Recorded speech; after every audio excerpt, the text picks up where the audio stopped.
عزیزان محترم، مقبول حج عام گناہوں کا کفارہ ہے۔ عن ابی ہریرہ رضی اللہ تعالی عنہ قال قال رسول اللہ صلی اللہ علیہ وسلم من حج للہ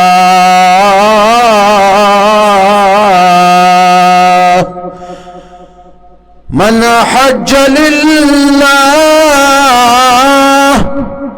فلم يرفث ولم يفسق رجع كيوم ولدته أمه رواه البخاري ومسلم۔ حضرت ابو ہریرہ رضی اللہ تعالی عنہ کہتے ہیں کہ سردار دو جہان صلی اللہ علیہ وسلم نے فرمایا، جو شخص کی وہ حج کرے للہ، خدا کی رضا کے لیے،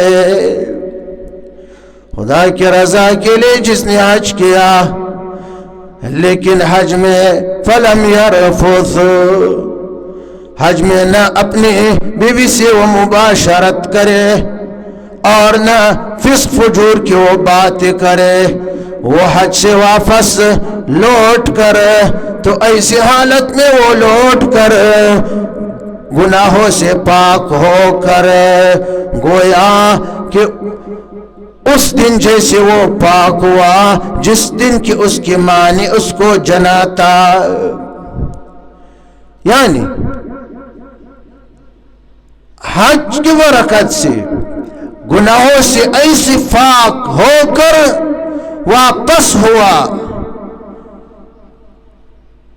جیسے کہ پیدائش کی دن وہ دنیا میں آ کر ہر گناہ سے پاک تھا۔ تو اتنی بڑی فضیلت تھی، لیکن اس فضیلت کی حصول کے لیے اس سے زیر بحث حدیث میں 3 شرائط بھی ہے۔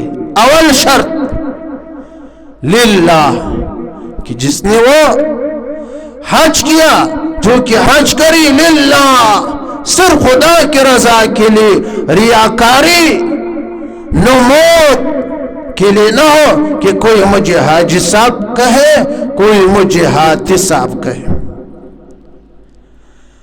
نمبر 2 شرط، دوسری شرط کہ اس میں بے حیائی کی بات تھی اور جماع نہ کرے۔